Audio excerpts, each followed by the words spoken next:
Welcome to Constitution Day 2022. The student government is putting this on, and so I want to thank the student government for putting their trust in me. It's misplaced, but I thank them anyway.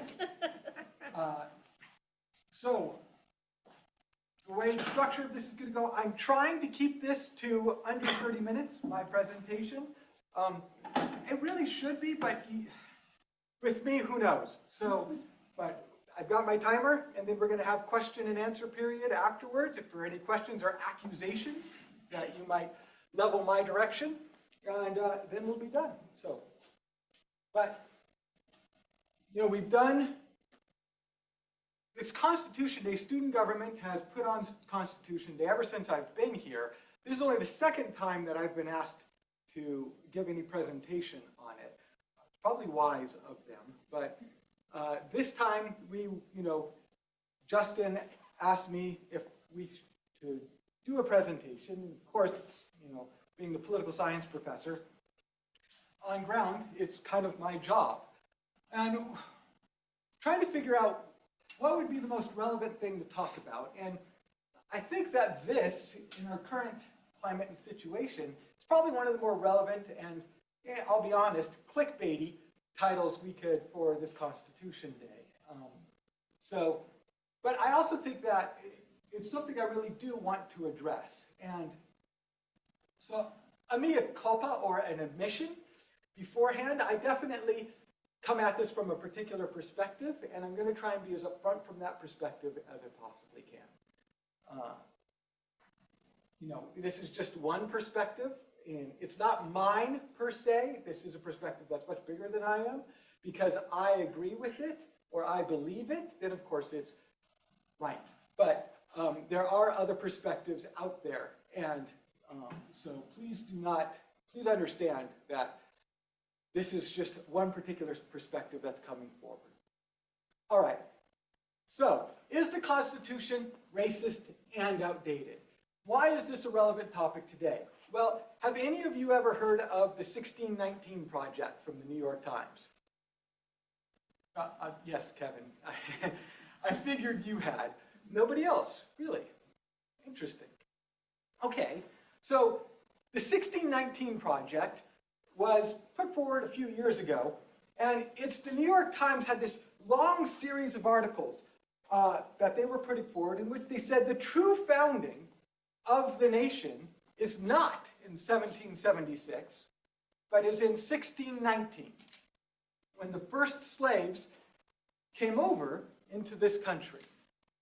Now, in 1619, this is when Jamestown and the Virginia colony first starts bringing over, as a matter of fact, it's literally something we're going to talk about in my colonial American history class in like an hour, so I won't go too much into it. But 1619 is when the first slaves were brought into the Jamestown colony. Now, slavery was different then, and it was more like a long-term indentured servitude, but there was still a distinction between white indentured servants and black indentured servants, who had indentured servitude terms of like 20 years plus versus 6 to 7 years. And so the 1619 Project is declaring that, essentially, that it's written by Hannah Nicole Jones. She's the kind of guiding editor of it, and it's a bunch of scholars, various scholars, who are making the argument that the country's founding was in 1619 because this country was founded on the backs of slavery, and therefore the country was founded on the backs on kind of the foundation of racism itself. Now, they didn't pull this number 1619 out of a hat necessarily. One, it is when the first slaves arrived, African slaves arrived in the country.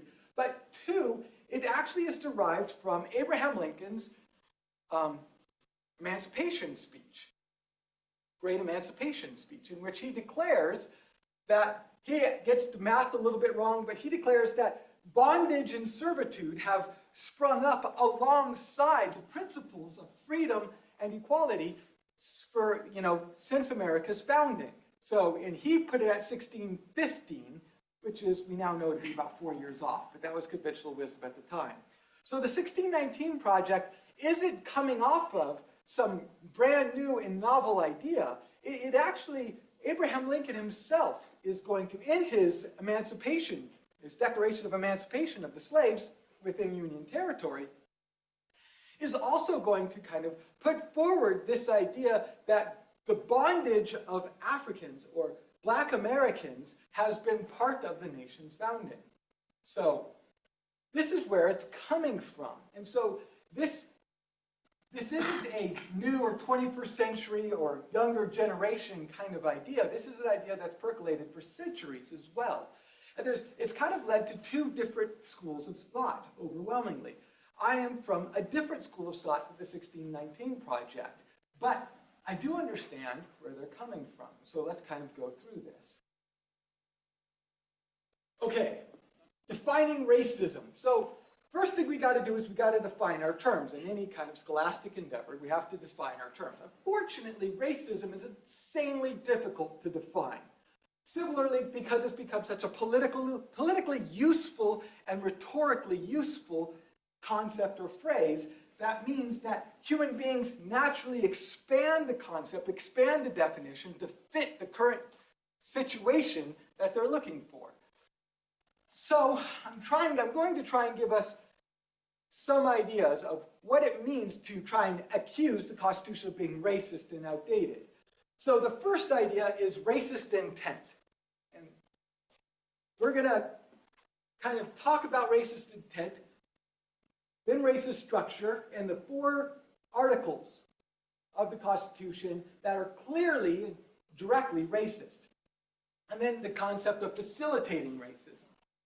Okay, so in terms of racist intent, this is going to be basically something along the lines of that the Constitution was written by white men for white men. And that these white men really, even the ones who are anti-racist, and this is a key thing to kind of understand.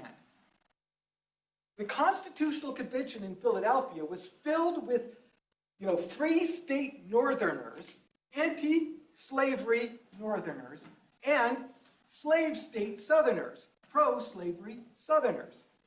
And so, but the real thing to get is that there were anti-slavery advocates and pro-slavery advocates. But nobody, really very few people, except for perhaps Benjamin Rush and a few others, we could legitimately say had similar kind of idea of racial equality that we might have started to develop since the mid-20th century, since the Civil Rights Movement. Like, most of them didn't really believe that whites and blacks, Europeans and Africans, were equal. They didn't necessarily believe that there was a biological inferiority but the concept of biology wasn't quite as kind of thick back then as it was today. But most of them are going to still believe that, at the very least, that Africans are civilizationally or culturally inferior, backwards, kind of held back compared to the United States. And most of not all for sure, but most of the people who are anti-slavery, who are going to the Constitution, they do believe that slavery is immoral. They believe that the enslavement of fellow man is immoral and is a sin. Benjamin Rush is famously going to say that the Constitution's compromise with slavery is going to be a national sin that America is going to have to pay for in blood. It's kind of prophetic in that sense. But, even Benjamin Rush is going to write in other times that the idea of, white culture and black culture kind of coexisting in the same society just doesn't make any sense. So they were anti-slavery, but that doesn't mean they were pro-racial equality or pro-racial citizens equality. And so to a certain extent, this concept that it was written by white men, obviously that's true. It was definitely written by white men, right? So I would have fit in the Philadelphia Convention. I'm not fat enough, most of them are pretty portly, but I would have fit in the Philadelphia Convention quite easily. They would have said, Delegate Matt Jones, and everybody would have been like, oh, that's a very, common white bread name. We're going to be good. But, many of the people who make up a lot of America today would absolutely not fit in and would probably not been let through the door. So the question is does that impart racist intent? Just because it was written by white men for what they believe to be white men, does that impart racist intent, actually? And to a certain extent, you could say yes, but at some point you have to kind of get to the idea of where's the racist outcomes? Where are the racist outcomes? Intent has to translate to outcomes. So in order for us to really make a strong argument that the Constitution is racist. And so if we go to the structure, racist structure, here we see the outcomes. And here are the primary accusations labeled against the Constitution.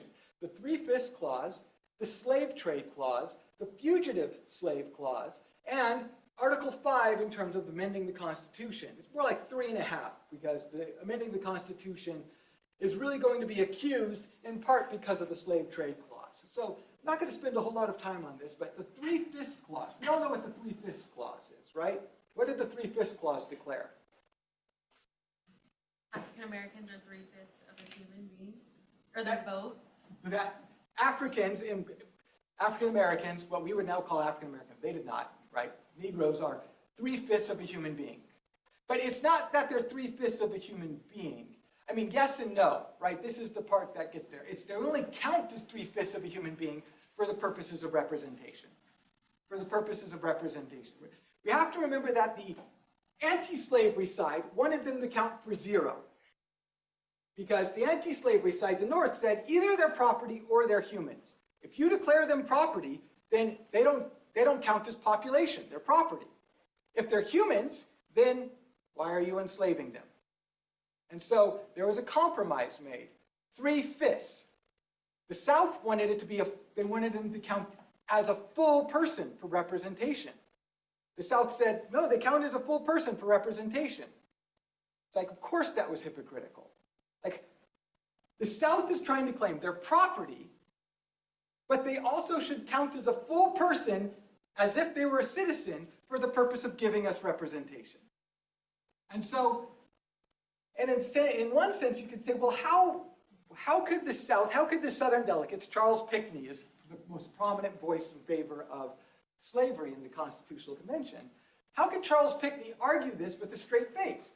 And it was actually pretty simple for him to argue it with a straight face. Because everybody in that Constitution at the time didn't view slavery as a racial system. They viewed it as an economic system and a political system. So the primary question of slavery when it enters the Constitution wasn't one of, are we making some big philosophical declaration about African Americans and their humanity? It was more along the lines of, to what extent are we going to facilitate and compromise with slavery as an economic and political system that we've inherited from our past generations? Does that make sense? To a certain extent? And so that's really the question that goes forward. Charles Pinckney himself is going to multiple times suggest that slavery is doomed to die out in the future. And this is going to be his primary argument for why the North and the anti-slavery advocates should not push the South out of the Union by being too harsh when it comes to slavery. Charles Pinckney's argument is going to be the South is dependent upon slavery. It would impoverish the South and the nation to eliminate slavery. We know that this will not be the case in the future, that we already see slavery starting to die off or to fade away. So why push it? Why push the South into abandoning this new Constitution, which we all agree we need, and not joining the Union? And he even kind of threatens that if the Constitution threatens the slave system of the plantation and slave system of the South, that North Carolina, South Carolina, and Georgia are going to not only not sign on to the Union, but they will perhaps even join back and become colonies of England in order to protect that system. Now, he's saying this at the same time as he's saying that slavery is going to die out and have natural causes. So he's saying both at the same time, and it was commonly believed at that time that slavery was going to die out of natural causes by most people, not everybody. Again, Benjamin Rush thinks it's going to only be ended with blood, and he happens to be right. But so when we look at the Three-Fifths Clause, it is not a philosophical statement, it is a political statement. It is a compromise. See, each of these things is compromise. Matter of fact, the Constitution specifically avoids ever using the word slave, and because it doesn't want to dishonor itself. So it says people in bondage, or it says unfree persons. So, which could also include indentured servants, because there were still indentured servants at the time, and there was still penal labor, people who were imprisoned and then enforced work programs. So, the Three-Fifths Clause, but the Three-Fifths Clause is still a very clear declaration of a compromise with the slave system.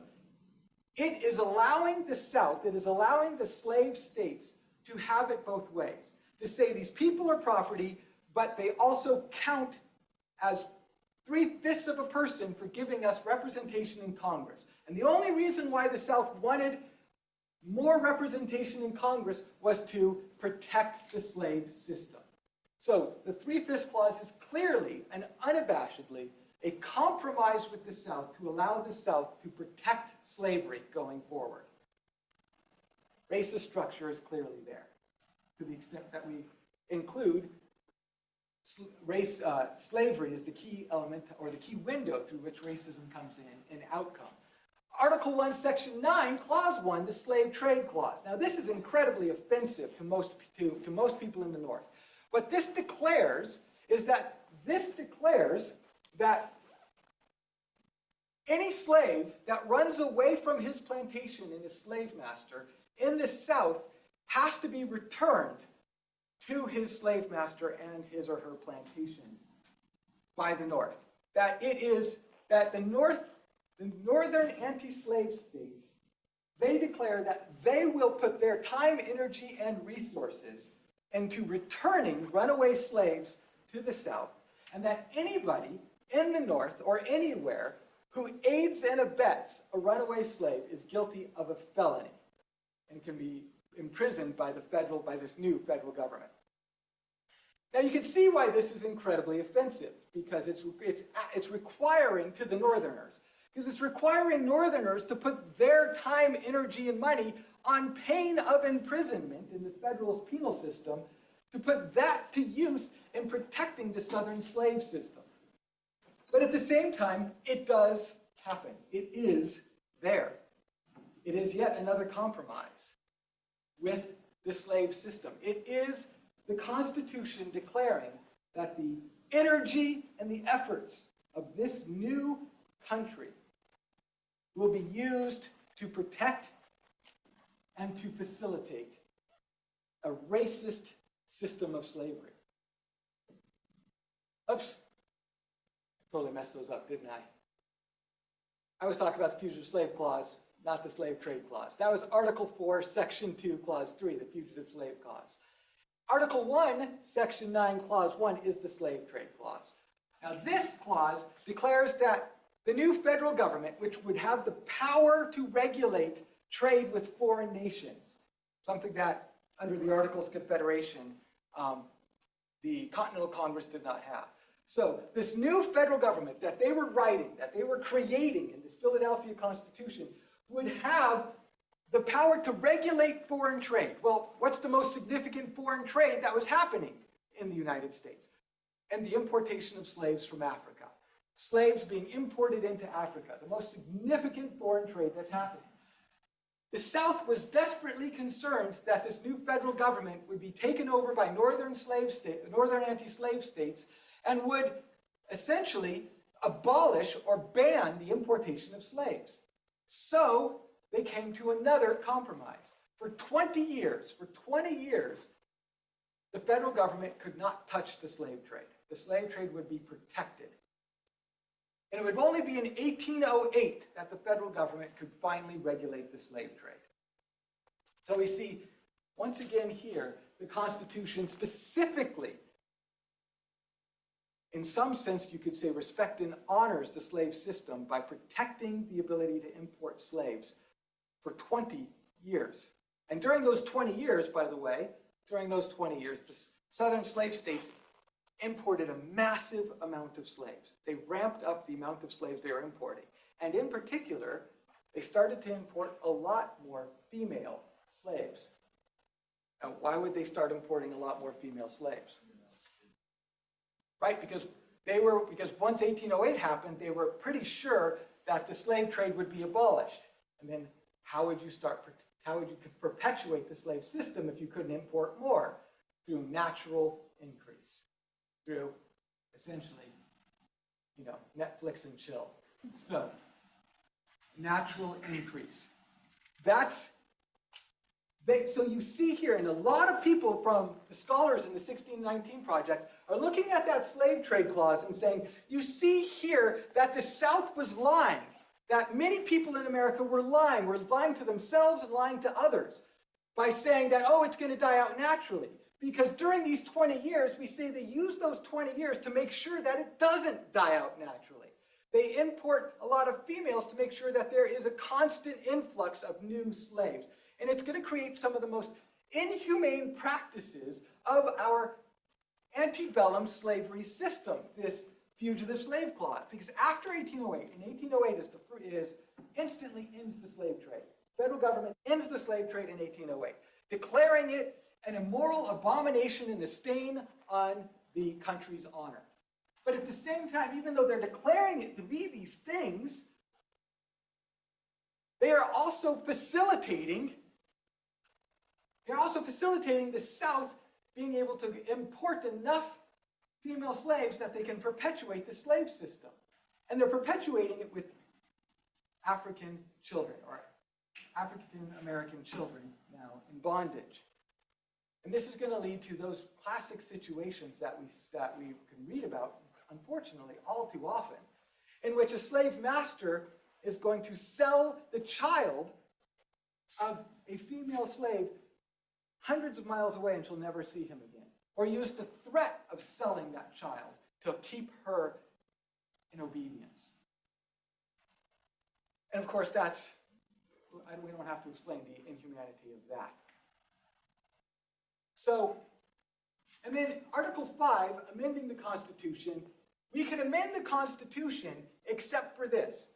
Article 5 declares that you can amend the Constitution, but you cannot amend the Constitution to get rid of these slave clauses for 20 years, as long as the slave trade clause exists, the compromise exists. So we see, once again, in Article 5, we see the Constitution specifically protecting the institution of slavery. Racist outcomes. So, we do absolutely see that there is a racist structure. That even if the framers did not use the rhetoric of slavery and use the rhetoric of white, black, or racism, they still structured the Constitution to protect pretty much the most inherently racist system that history has provided us. And then the last one is this. Now this gets a little bit more indirect. The concept of facilitating racism. So this argument is going to be that the Constitution sets up a system that allows the states to be racist, and that it knowingly sets up a system that allows the states to be racist. For example, one of the key arguments. Well, let me put it this way. Let me ask you this. When did African Americans get the right to vote?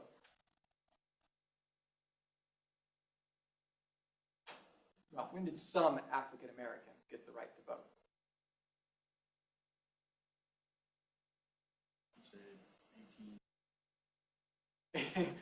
1863?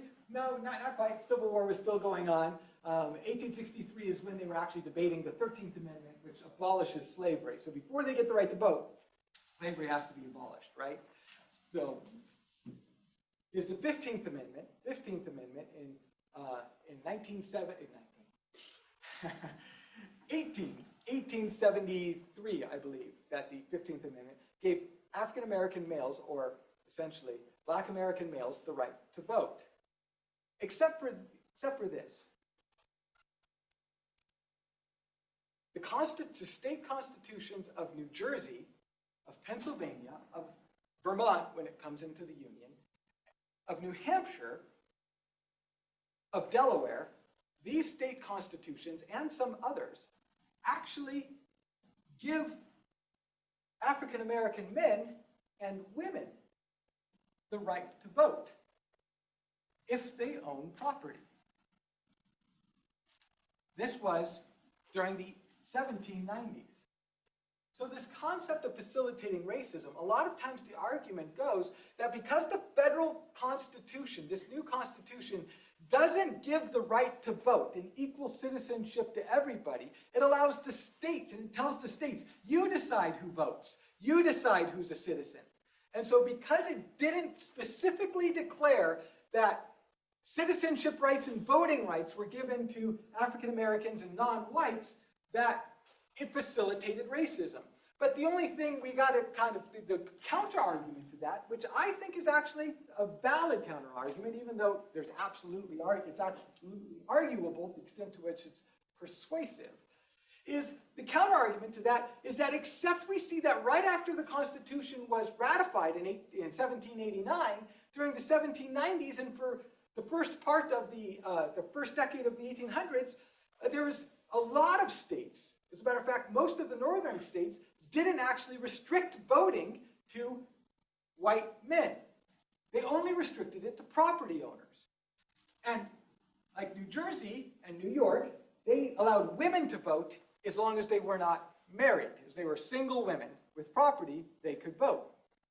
It wasn't until about the 1820s that they started changing their constitution and putting into their constitution, the states putting into their constitutions, that only white men can vote. So why would they start out not limiting voting to only white men, and then eventually change to limit their voting to just white men? Like, why in the future would they change? Anybody have an idea? A guess? We're allowed to own property now? Okay. So you're highlighting a key point. When there was property restrictions, then voting was already restricted, and it was mostly white men who were voting anyways, right? There's very few African Americans could own property or own enough property to vote. But there's another dynamic that comes into play. As the country becomes more democratic, as we eliminate those property restrictions and we say any adult male can vote, right? Now, it's never going to be females until 1919, right? In the 19th Amendment.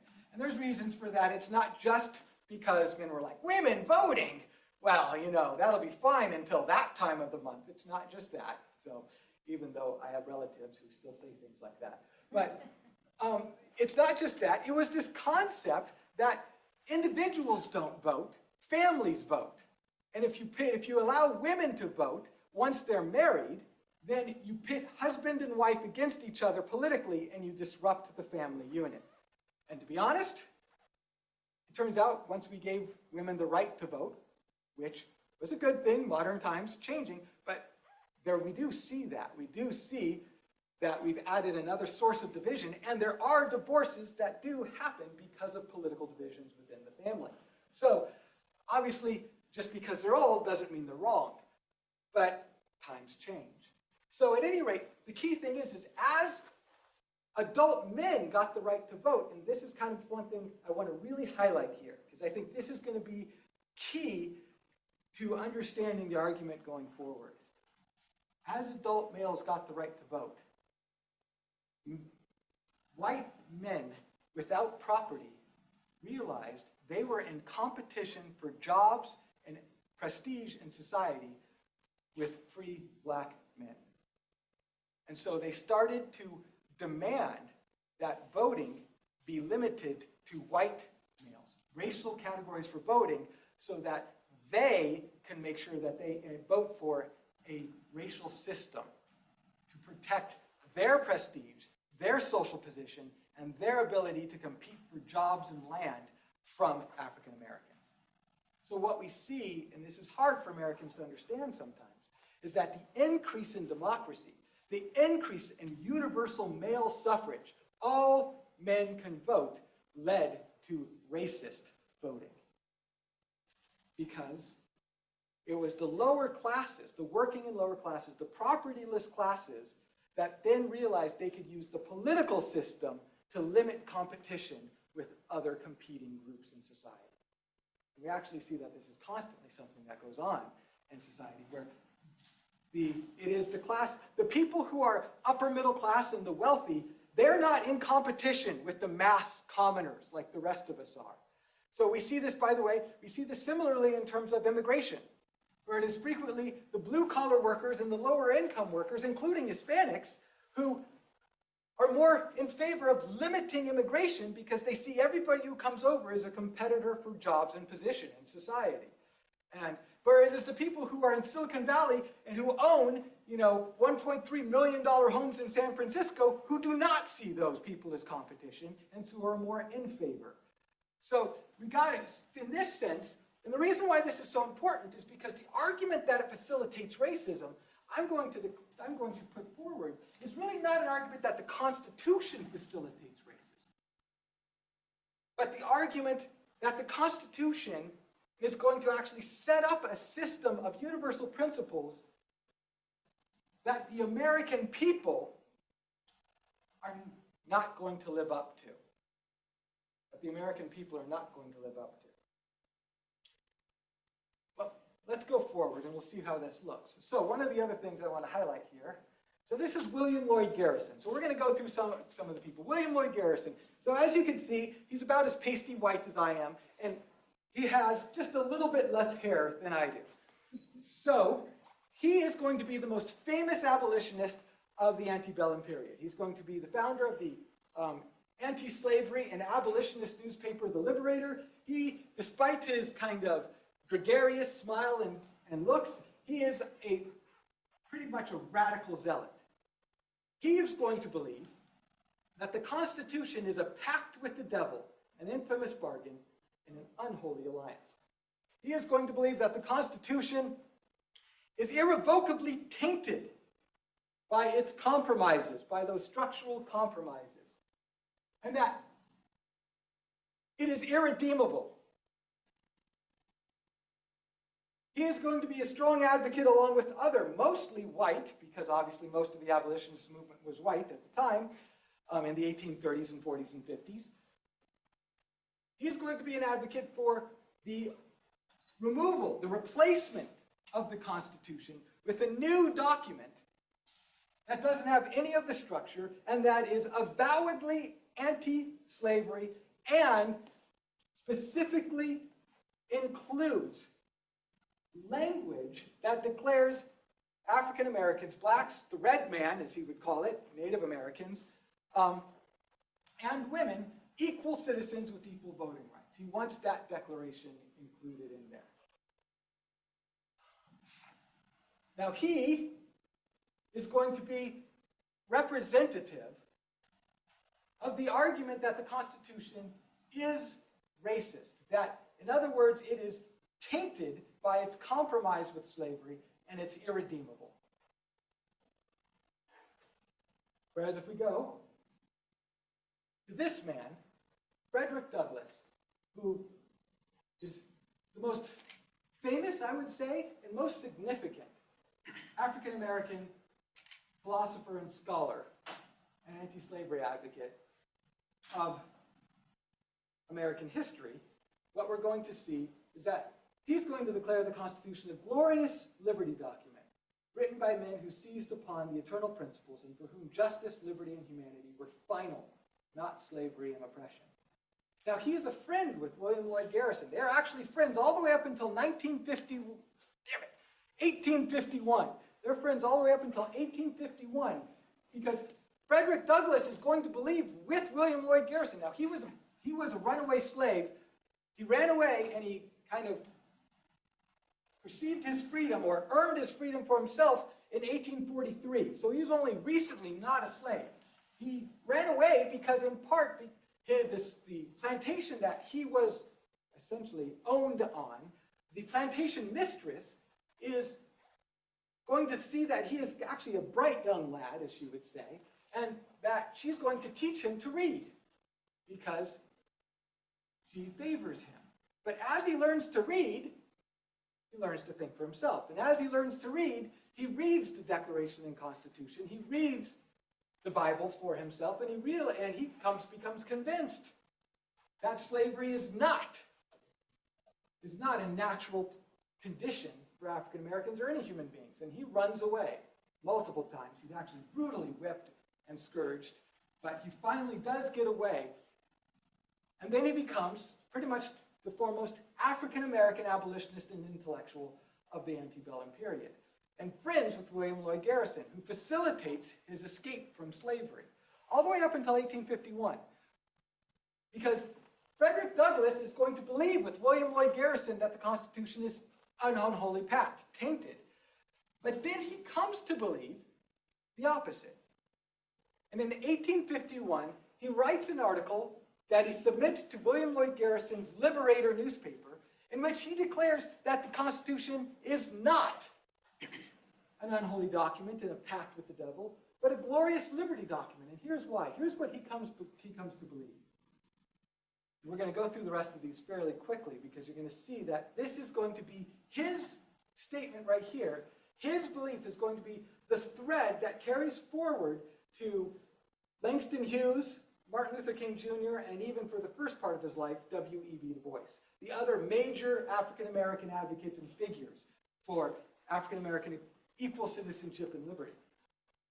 And he's going to believe that the Constitution and the Declaration of Independence give universal principles. He, in his very famous speech, which I'm about to get to, called What to the Black Man is the 4th of July, he's going to make the argument that these documents produce universal principles and that the men who wrote them actually were not of racist intent, but they were, even though they were racist in most of them, they were not of racist intent, but they were truly believing that they were putting forth universal principles of justice, liberty, and humanity, and that they were against slavery and oppression.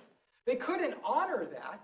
They couldn't fully see the reach and the scope of it, but he believes that this is what they were, and that the best way to achieve equality, to achieve equal citizenship and freedom for the African American was to hold Americans to the principles they claim to believe. That the Constitution is universal, not racist, despite those clauses. And that it is Americans who are racist, not the Constitution. That it is Americans who are racist, not the Constitution. William Lloyd Garrison rejects the article and ends their friendship. Completely ends their friendship. They don't speak for the rest of William Lloyd Garrison's life.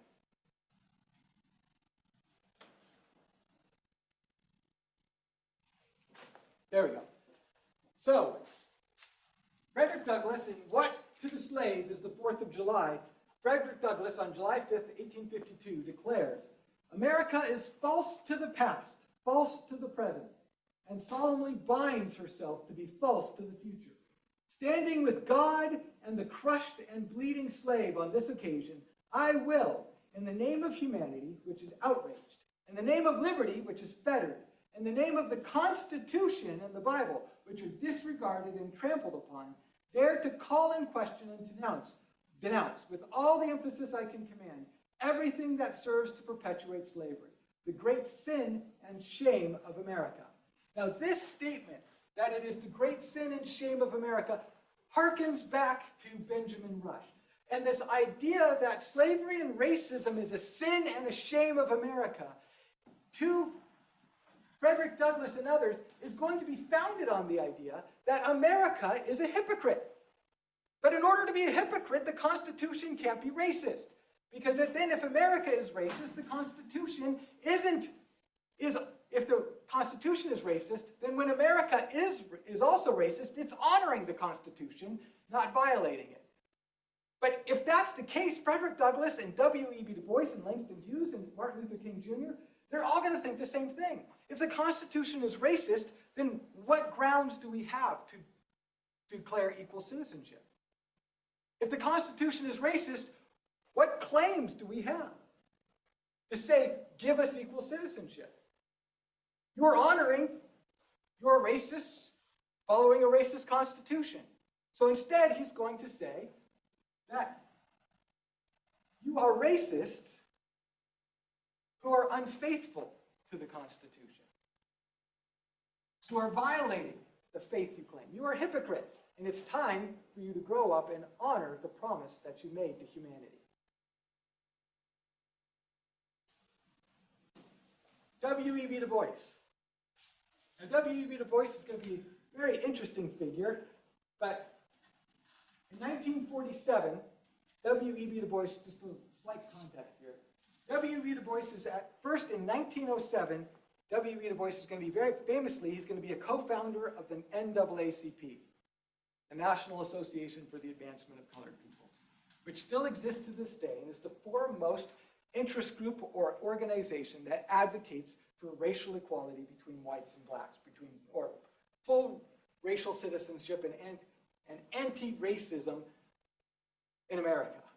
Now, he founds that in 1907, and when he founds that organization, he can't found it himself because it requires a lot of money. So he partners with some other whites who actually have the money to found it, but he is the intellectual mind behind the NAACP when it is founded. But when he founds it on the concept that the NAACP, similar to what Frederick Douglass is talking about, is going to demand and hold Americans to the Constitution. That they're going to use the Constitution and the Declaration of Independence and say, and remind Americans and demand politically that Americans honor what they declare they believe. What they declare they believe. But by 1947, he's become very cynical. He's actually renounced his American citizenship. He's moved to Ghana. He has joined the Communist Party International, and he is declared himself an ally of the Soviet Union. So he becomes quite anti-American. Now, but if you look here at this quote, an appeal to the world, a statement of denial of human rights to minority. If you look here, you'll see he's quite anti-American, but he's not anti-Constitution. If, however, the effect of the color caste system on the American Negro has been both good and bad, its effect on white America has been disastrous. It has repeatedly led to the greatest modern attempt at democratic government to deny its political ideals, to falsify its philanthropic assertions, and to make its religion a vast hypocrisy. A nation which boldly declares all men equal proceeds to build its economy on chattel slavery. Notice here, he has renounced his American citizenship. He believes that communism/socialism is the only way to actually have true citizen equality, true equality between the races. But at the same time, his anti-Americanism, his denunciation of America, doesn't come from the fact that the Constitution and its founding principles are racist, but comes from the fact that it is not honoring, that it is being hypocritical, that it is denying the political ideals. Once again, we see that even W.E.B. Du Bois, who he does want to get rid of the American Constitution, but not because it's racist, but because it's capitalist. Not because it's racist, but because it's capitalist. He doesn't declare it racist, he declares it capitalist. And he says, it puts forward these universal principles that it can never live up to because it also is capitalist. So even W.E.B. Du Bois, who's going to reject Frederick Douglass's, in his mind, naive and optimistic belief that America will honor its principles, does not deny that its founding documents set up principles that are universal and not racist. Langston Hughes is going to be called the poet laureate of the new Negro movement in the 19 teens and 20s and 30s. Langston Hughes is one of American history and America's kind of creative geniuses. And he's going to write this poem, Let America Be America Again. Kind of, the non-Donald Trump version of MAGA. But let America be America again. And you notice here, what is he asking for? Oh, let my land be a land where liberty is crowned with no false patriotic wreath, but opportunity is real and life is free. Equality is in the air we breathe.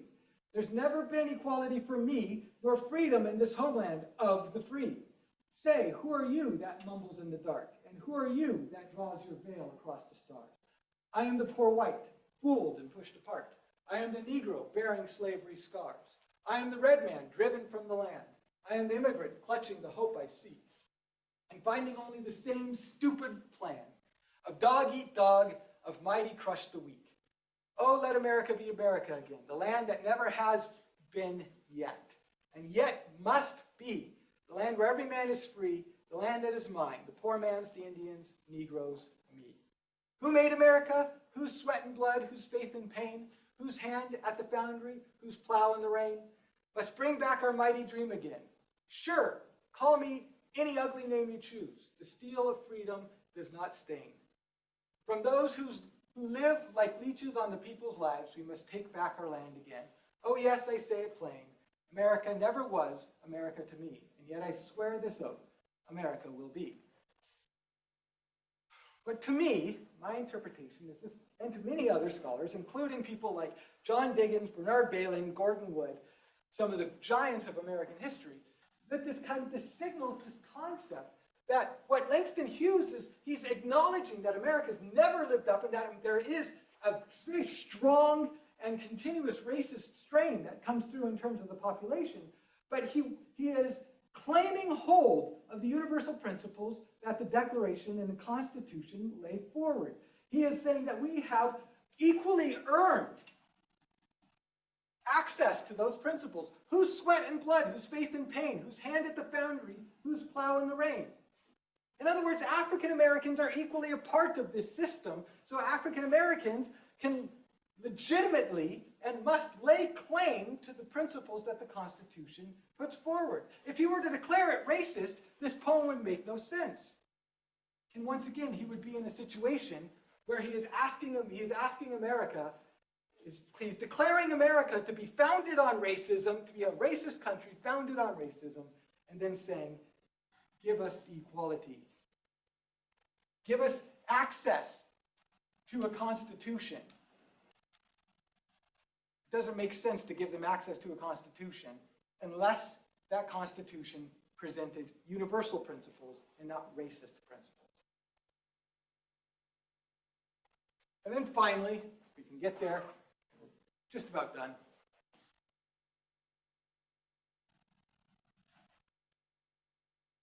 Yeah, nice. Of course, we have Martin Luther King Jr., 1963's famous I Have a Dream speech. Now, his I Have a Dream speech is actually, if you actually listen to the whole thing, it's actually very long and rambling. He was incredibly tired when he gave the speech. 1963 was a very, very difficult year for the civil rights movement. It was a year of success, but it was a difficult year. This was the church bombing in which 4 little girls were burned to death. This was the assassination of Edgar Evers. So there's a lot going on. This is the march on Montgomery, Alabama. But towards the end of this, in August, it's very hot. He stands in front of the Lincoln Memorial and he gives this speech. And he's tired. It's hot. He's tired not only in terms of lack of sleep, but he's also tired emotionally from what he's been going through. But he is able to kind of, at moments in the speech, he kind of hits his stride. And this is one of those places where we see he's declaring that when the architects of our republic wrote the magnificent words of the Constitution and the Declaration of Independence, they were signing a promissory note to which every American was to fall heir. This note was a promise that all men, yes, black men as well as white men, would be guaranteed the unalienable rights of life, liberty, and the pursuit of happiness. It is obvious today that America has defaulted on this promissory note, insofar as her citizens of color are concerned. Instead of honoring this sacred obligation, America has given the Negro people a bad check, a check which has come back marked insufficient funds.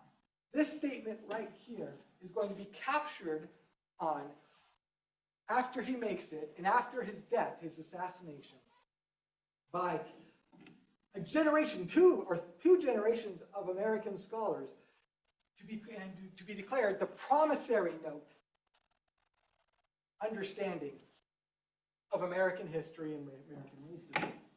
That American race, that America has failed to deliver on the promissory note that its founding has declared. Not that its founding was racist, but that its founding was universal, and that it is simply reneged on that promise, and that it must honor it. Indeed, in many places, including his letter from Birmingham jail, Martin Luther King Jr. is going to constantly reiterate this idea that it is time now, after all of these decades, it is time now for the American liberal, by which he means not the kind of racially conservative or racially entrenched people in the South, but the American liberal outside of the South, to finally come to terms and make a decision. Will they honor their principles that they claim to believe, or will they continue to allow the practices that violate their principles? It is time to make a decision. It is a very important strategy, and it is a successful strategy. By the end of the year 1963, Congress is already under negotiation, and it's becoming clear that it is going to be able to pass the 1964 Civil Rights Act, which finally ends de jure segregation in America. Not de facto segregation, because obviously no legislation can change men's hearts or women's hearts. So in the end, is the Constitution racist and outdated? Answer, according to some of the primary African-American advocates for equal rights, it's a little bit yes, but mostly no. It, along with the Declaration of Independence, were a promissory note written by men who wrote a check they knew they couldn't honor at the time. It was a document that laid out the universal principles necessary for black freedom and citizenship, while also compromising with racism in both intention and structure. It calls America and Americans to be better than they were. And so, in this sense, and maybe this is overly romantic of me, as a matter of fact, almost guaranteed that it is kind of romantic and sentimental of me, and I'm a romantic and sentimental person. But so fair enough, guilty as charged. But in this sense, what this idea, this promissory note understanding of America's racist history, what this promissory note understanding allows, it allows the framers and the founders of the Declaration and the Constitution, who, yes, were all white men, to have started a project that African Americans themselves were able to complete, or begin the process of completing. That it was Frederick Douglass, that it was not William Lloyd Garrison, the famous abolitionist, but it was Frederick Douglass, it was W.E.B. Du Bois, it was Booker T. Washington, who we don't really talk about because he wasn't very political, but it was Langston Hughes, Martin Luther King Jr. It was these people, these champions and advocates of black freedom and black equality, who were able to actually embody the spirit that was laid out so long ago and call America to actually be what they were declared to be. And so, in this promissory note idea, the Constitution writes a check that it can't cash. And it is the civil rights movement and the advocates, particularly the African Americans. And it's not that they earn their equality. African Americans don't have to earn. They never, at any point in time, did we talk about them earning their equality, earning their citizenship, or earning their freedom. But that they claimed and took hold of what was already given to them. They claimed and took hold of what was already given to them. And they called out white America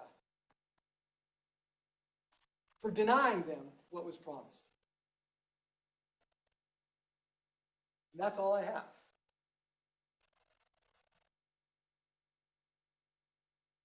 And in usual Jones fashion, I ran pretty damn late. So, I apologize. Yes, clap for me, damn it. All right, so I've got to get to class at 2, but if there are any questions, and you are free to go or stay and ask me questions as you want. But I have about 10 minutes before I have to go up there and prepare for class. So, does your closing statement kind of tie back to your opening piece about intent?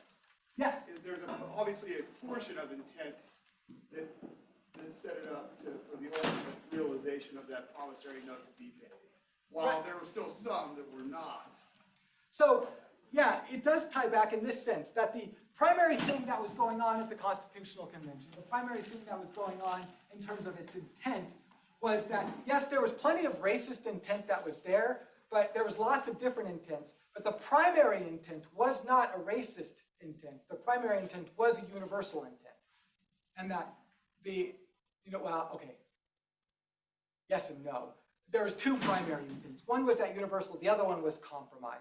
How do we make sure the South stays in the Union? Because the belief was that if the South left, North Carolina, South Carolina, and Georgia left, that the Union would be weakened and France and or England would have a greater opportunity to try and encroach upon America's independence and turn them back into colonies. So most people, if you go through the kind of transcripts of the debates, and we have pretty much full transcripts of the debates at the Philadelphia Convention, you will see that most people really are reluctantly, even the Southerners claim, like Pinckney, claim to reluctantly be compromising with slavery for the sake of the Union, for the sake of independence itself. That independence would be threatened if we abolish slavery now. And that slavery was doomed in the future, so why threaten independence now? Now, obviously, the Cotton Gin revitalizes slavery and makes the Southern plantation system the wealthiest part of America, but nobody saw that coming at the time. In the end, it says racist intentions, that it's really not the most fruitful way of interpreting the Constitution, this perspective, is by looking at the American founding as being dominated by racist intentions. It's also not fruitful to say that there was no racist intention, right? Obviously, there was plenty of racism, and as I said, most of the founders were at some level or some place on the spectrum of racist. But at the same time, their primary intent was twofold: to lay out universal principles that they specifically do not label as only being to whites or any particular color, creed, or ethnicity, while at the same time making sure that you get every state signing on to the Constitution to keep America independent. Does that make sense? Any other questions? Go ahead, Kevin. Do you have any comments on modern civil rights movements and their leanings towards socialism and communism in their founding? Well, like W.E.B. Du Bois, right? And even Martin Luther King Jr., who later on in his life is actually going to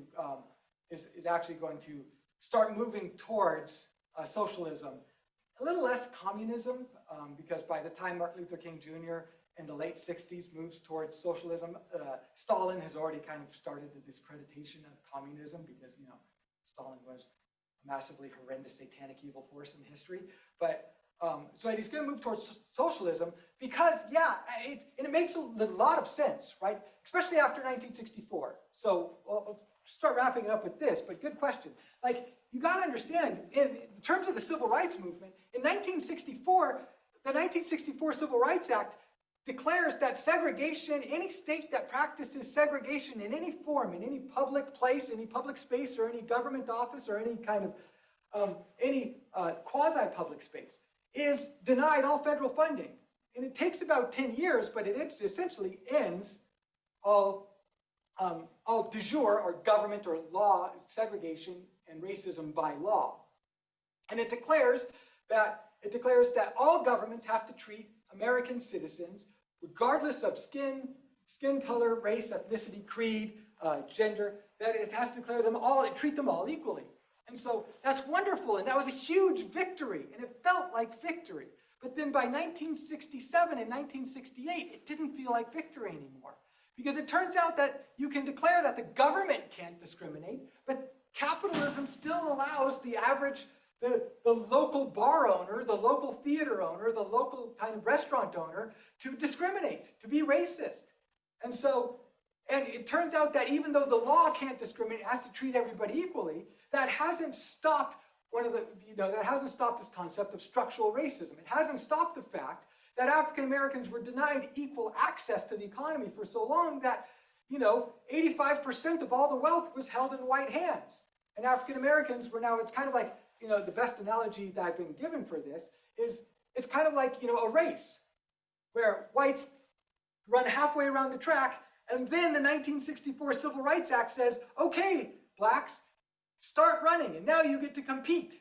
And the idea is, it's like, well, okay, a free market says that we compete now, but you have all of the advantages, right? Harvard admissions, Yale admissions, Princeton admissions are primarily through legacies. And since only white people were allowed there, primarily white people get accepted. It's hard to break into those things when about 50% of all admissions to Harvard go to the children of people who already went to Harvard.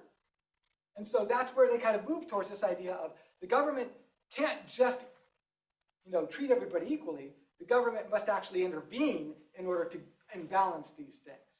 And so I'm very sympathetic to the claim back then. Now, what we see, it becomes a lot more complicated because things like affirmative action, which was supposed to be part of that imbalance, right? Unfortunately, the consequences of affirmative action, which gives preferences to people based off of their skin color, right? So if two people have the same SAT scores, the same kind of application, but one's African American and one is white, then the African American gets the preference, affirmative action, to try and even out that imbalance that was created by history. Totally makes sense, legitimate position to take. But what we've seen after 50 years of affirmative action is that it has a whole bunch of unintended consequences that are pretty damn harmful to the African American in society. For one thing, once that starts to happen, people naturally, even if they don't like themselves for doing so, naturally start to think that any African American that's going to Harvard is probably just a product of affirmative action and hasn't earned it on their own merit. That's pretty damn destructive to that whole concept of equality. There is also this problem, which I very much hold on to, though I understand there's very legitimate criticisms, which is that I don't see how it is a good idea to try and solve the problem of racism with more racial discrimination.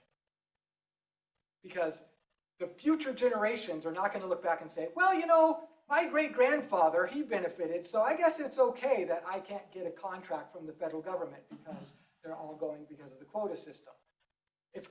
And more importantly, we're now in a situation where wealthy African-American families are the primary people who are taking advantage of these things. The African-American family in Southside Chicago and Watts, Compton, in LA and like Louisiana, they're dealing with far more problems than, it's the place of where is my son going to be able to get into a good college is so far down on the list that it helps a very small portion of the population and it hurts the rest of them. But I very much understand the move towards socialism because capitalism and that kind of concept of freedom allowed for this massive disparity that has real social consequences going forward, even to today. So. Oh, son, yay! Okay. Other than greed, why do you believe people contributed and followed racists so blindly? That's a really good question, Amber. And I would say this. Other than greed, why did they do so? In part because we got to remember this. The history of the world was one in which there was no civilization on the face of the planet throughout the history of the world that believed in racial equality. It just didn't make any sense until we start getting to the 1700s. There's really no advocates for racial equality until we start getting to the 16 and 1700s. At the 1600s, barely. The 1700s, we're starting to get more, and it's not till the 1800s that we actually get people. Like, it just makes sense, right? Human beings are naturally us versus them creatures. We group ourselves into people who are like us. It's the way politics works. Well, what's the most obvious characteristic that groups people into us versus them? Skin color, ethnicity, race. And it just makes sense. It's only kind of in the West and primarily in America where starting in the post-Civil War era, even though England did get rid of slavery first, but it was in the post-Civil War era that America starts to cordon on to this idea of diversity of actually racial diversity being something different, being something that's desirable. But most people just believed that racism, it wasn't so much they called it racism, they just called it reality. Blacks deserve to live with blacks, and whites deserve to live with whites, and Chinamen deserve to live with Chinamen, and that's the only way that society can really work. Otherwise, you just won't trust each other. And to be fair, not to be controversial, but we actually have people like Robert Putnam and other sociologists who've come up and said, actually, in a modern day society, we're starting to see some evidence that diversity actually leads to a lack of trust in society, and is part of the reason why America is more divided than in Europe, is because we tend to trust people who we can relate to. That's just the way that it works.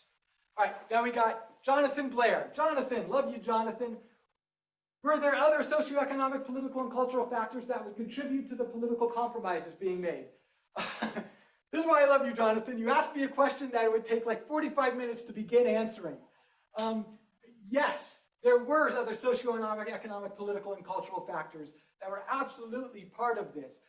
The political factors we've kind of talked about. Socioeconomic, I also touched upon, which is that there's a lot of class prejudice going on in this system because, you know, one of the things that very educated people who live in this ivory bubble don't really fully understand is that the competition that happens between the working class and the non-landed class is pretty great, and that race is a very easy way to try and create and to limit competition. And so there's absolutely other socioeconomic factors that go into this.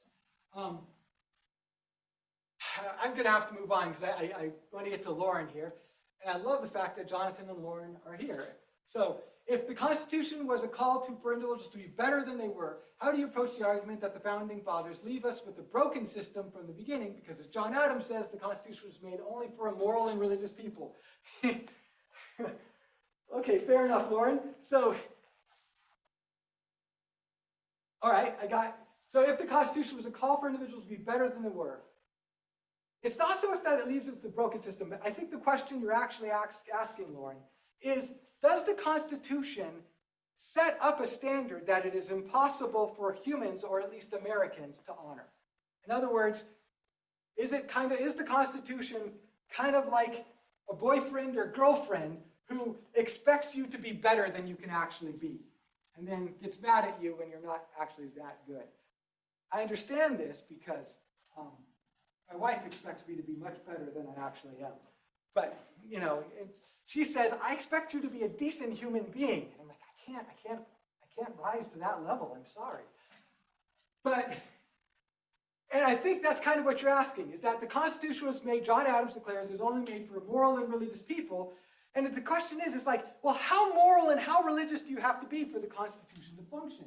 Does it leave us with a broken system because it declares these highfalutin universal principles that human beings have really never in history been able to fully honor?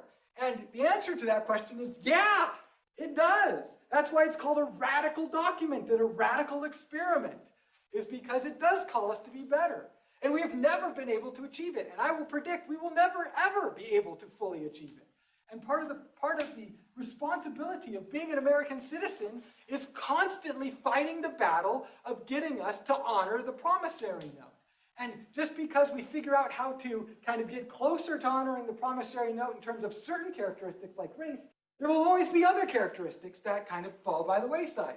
As a matter of fact, as we as we mitigate or get closer to the promissory note in one set of areas, we frequently do so by starting to oppress another set of areas. So it's like Catholics and Jews in this country were discriminated against all the way up until World War II. And it was only after World War II, once we were fighting the Soviet Union, who was atheist, that we really started to treat Catholics and Jews as part of the Judeo-Christian culture, and they became more equal. But at the same time, as they became more equal, it really highlighted the racial disparity that was going on and allowed the civil rights movement to come into play. As we really kind of start focusing on, as we have been for a long time, on mitigating that racial disparity, we're actually seeing that the religious division is starting to come back. It's like, it's a constantly shifting sand. And we're never going to get there.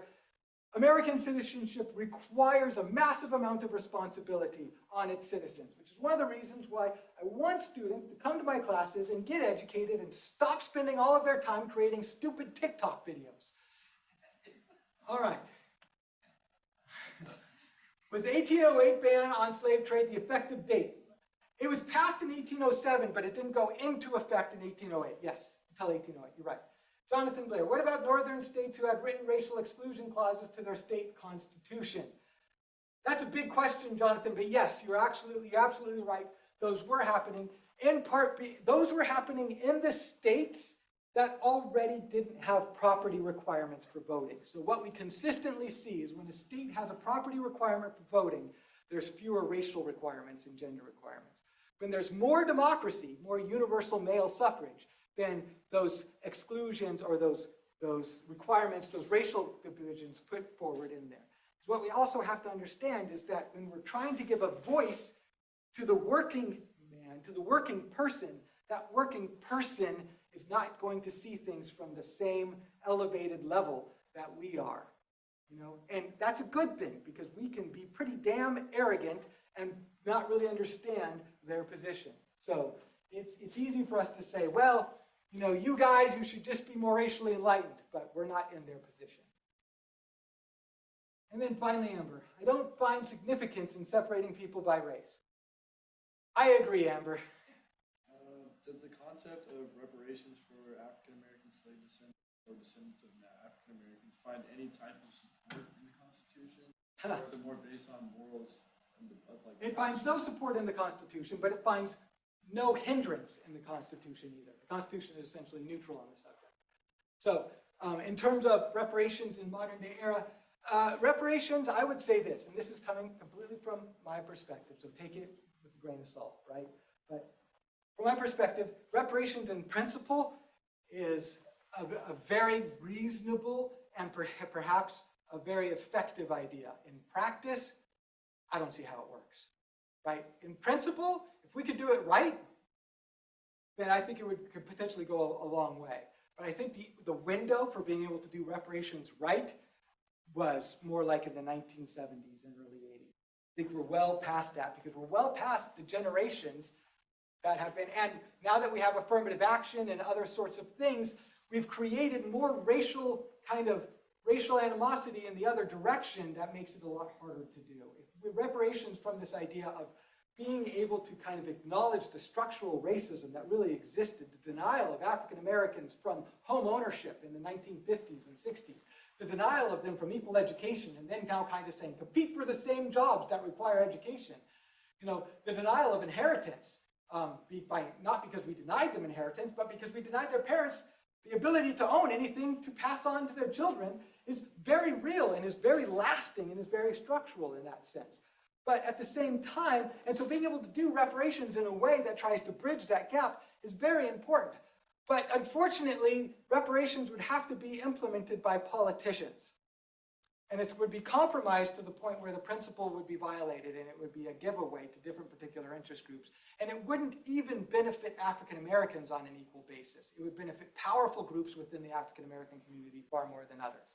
However, if we have the political and national will to be able to actually do it in principle and apply it relatively reasonably to those principles, then I think that it would be a very powerful thing, potentially. But then again, I'm only one man and I'm not always right, as my wife constantly tells me. I've got to go, so thank you. See you later.